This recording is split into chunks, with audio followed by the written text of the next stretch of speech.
Well, Spida pulled through, and it looks like the Cavs are going to the next round. They had an excellent Game 7.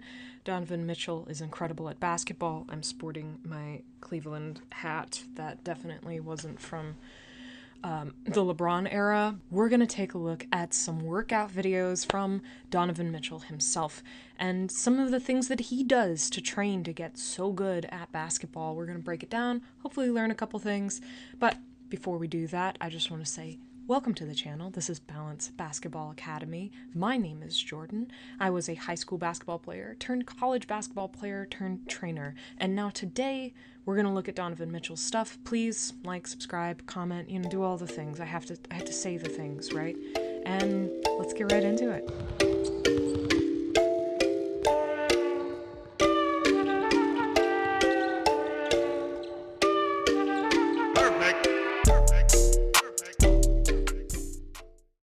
I know I have like massive gamer girl energy here, okay?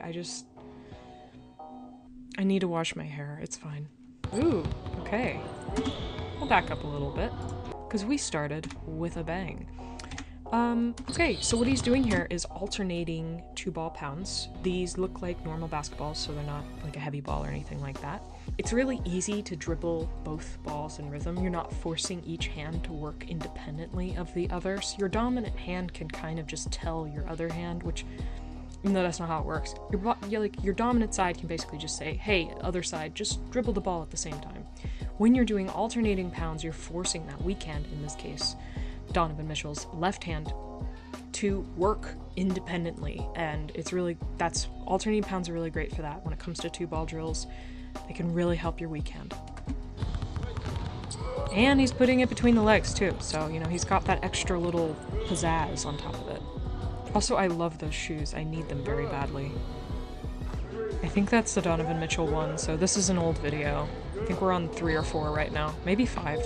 I don't know. I'm gonna age this video.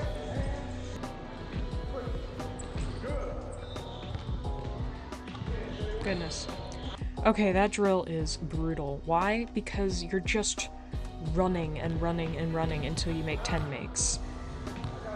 It's forcing you to have good footwork and to be effective regardless of how tired you are, because this guy basically just did the equivalent of like 10 lines, sideline to sideline, while shooting. Yeah, this is a great example of basketball specific conditioning, where you're putting yourself in a position to force yourself to make shots while you're tired.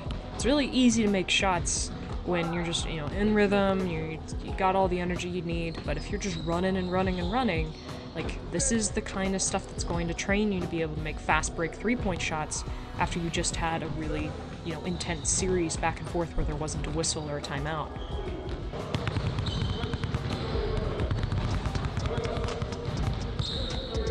Yeah, that happens. Here's the thing. I think it's easy to believe that NBA players are perfect. That they make every shot, that they, are perfect when they dribble, they're perfect when they pass.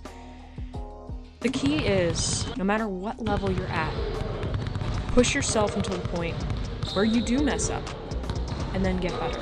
That's how you get better. He's pushing himself, to the point where he messed up the dribble, and then the camera guy, put the camera down like it was a shameful thing. No, it happens. It just happens. Sometimes you just mishandle the ball, go at it, do it again.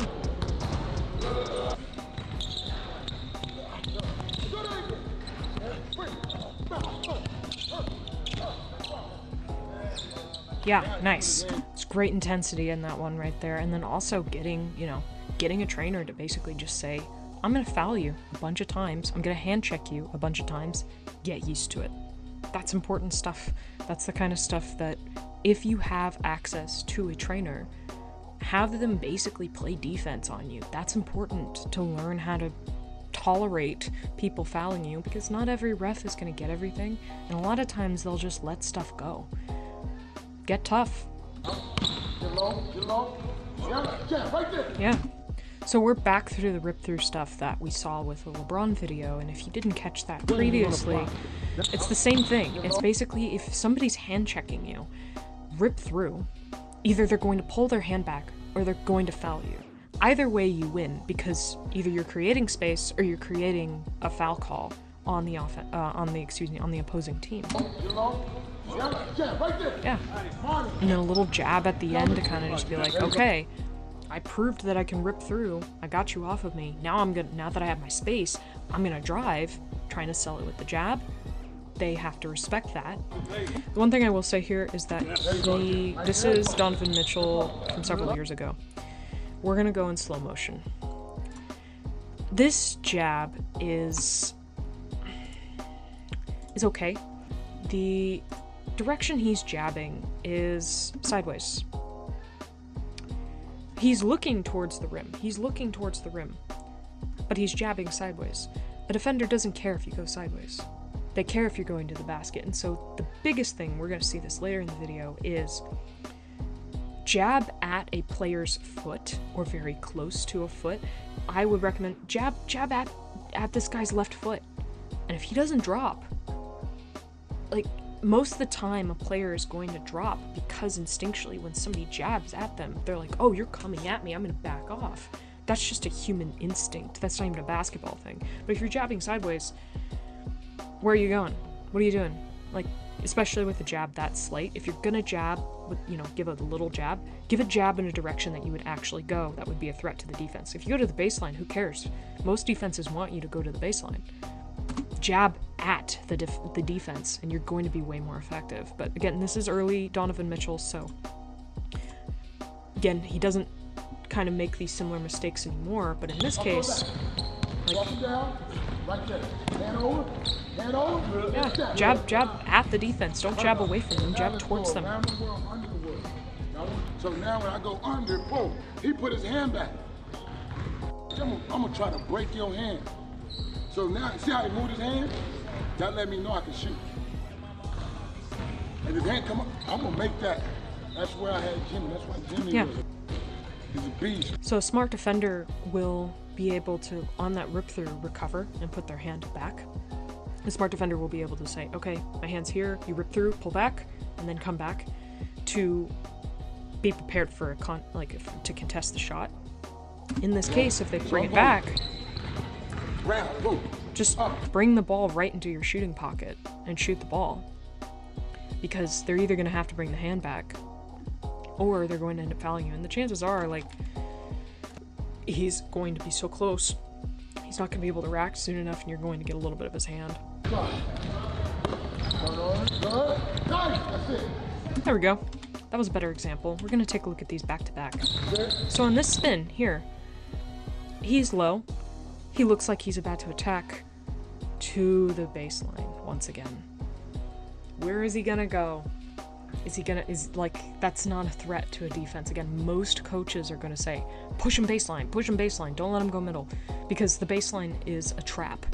You have out of bounds at all sides. It's hard to get past. That's not a good rep. Let's look at this next rep though. This time, oh, look at that. He looks like he's about to attack. His angle is so much better. And that's a fake I actually can sell. Now, is his balance a little bit more forward? Yes. But that's not something that's unfixable. His angle is right, and that's what matters. And he pulls up into it fine anyway, so he has enough stability that he's okay.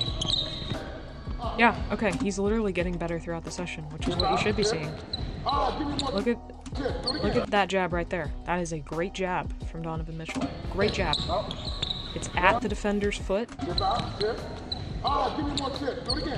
It's right at his left foot. It's actually towards the rim.